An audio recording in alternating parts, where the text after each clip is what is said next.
Hey, church, want to give you an update on where we are at. Many times people ask me, when are we moving back in the building?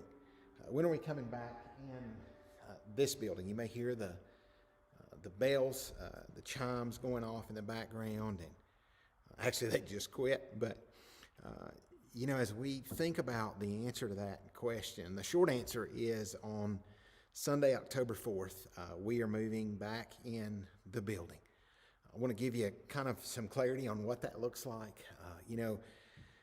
As we move forward, I'm reminded that Jesus died and rose again to establish his church as the tangible, visible expression of his body in this world on mission for the glory of his name. And if there's ever been an essential part of our community, it is the church. And in light of our current climate, in light of just where we're at in the midst of our world, we believe the church needs to create safe and responsible ways for the body of Christ to gather in worship, in fellowship, in discipleship. We desire to be in a place where we are gathering safely. And, earlier this year, in response to really the best data and information we had regarding COVID-19, through much prayer and counsel, we moved out of our building. We moved first to an online-only service. We then moved to an outside service. I remember we had our first drive-in service. It was Easter Sunday. Really, churches all over were closed. We had just an incredible time at the Smoky Mountain Center. Man, God has blessed us so much in the journey. We've been gathering outside, and we've not had rain one Sunday. We've been blessed with just incredible weather. And as we made the decisions to stay outside this summer, it was not out of fear, but out of love. And we said, hey, you know what? We want to gather in these outdoor months. And we set up an outdoor seating area, and just was great for the season that we were in. And as sure as our reopening team was of those decisions to move to an online service, to go outside and to do all those kind of things, as we met this week, that reopening team was just as sure of the decision that has been made now for Cowee Church, for Cowee Baptist, to reserve services inside the building, and to do that in a way that prioritizes the safety of our fellowship. We do this also with the spiritual, with the emotional, with the mental health of our congregation also as a priority as we move forward, gathering in a safe and responsible way. I want to give you just 5 things to know about where we're going. Sunday, October 4th, Homecoming Sunday, we're going to be back in the building. 2 services, 8:45 and 11 a.m. The message will be identical. The 8:45 service will be a traditional worship service right here in our traditional worship area.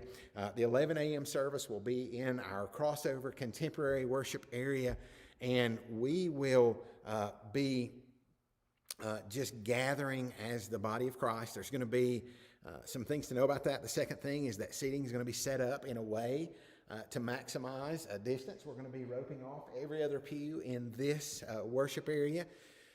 We're doing things to create a touchless service, a place where you can come in without touching anything. We also have the hope of maybe designating a little more separated area, possibly inside this traditional worship area, maybe using the balcony where you don't even have to really enter into this lower area, and a person could come in and go up there and be in a little distant place for maybe those that are more vulnerable. And so we want to do everything we can to gather in a safe and responsible way.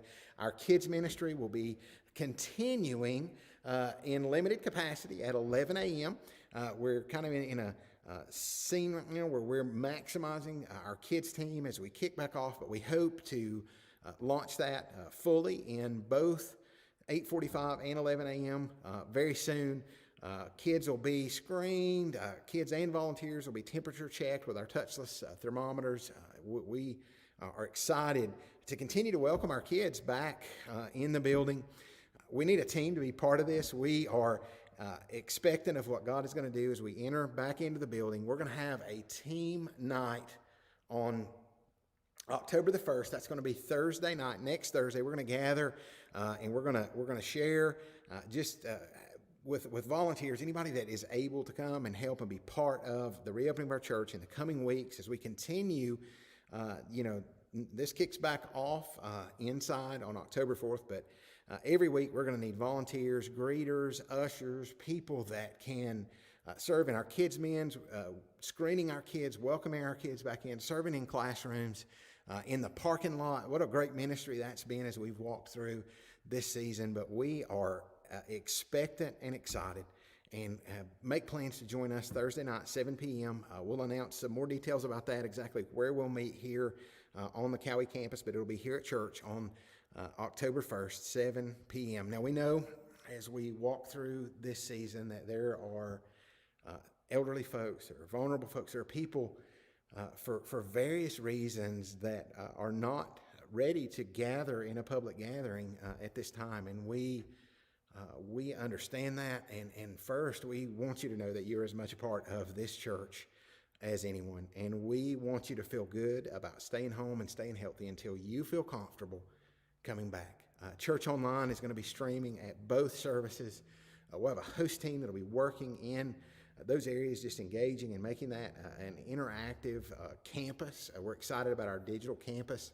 We'll continue to be broadcasting the services, so maybe you've been coming and staying in your car. We'll be continuing to broadcast those over FM transmitter in our parking lot and at both services, so you'll be able to join in that way through FM radio 89.9.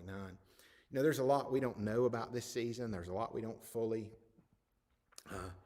know, but we know that we're leading through and out of a worldwide pandemic, and we remain flexible as we continue to seek to serve this community in the best ways that we can. But there are some things that will not change, including our love for you and our passion to put God's love in action on mission for the glory of his name in this community and around the world. We love you. We'll be gathering outside this Sunday for our outdoor worship. We'll be ordaining deacons. It's going to be a very special time as we just continue to worship our great God together. We love you. We are thankful for you, and we can't wait to see you.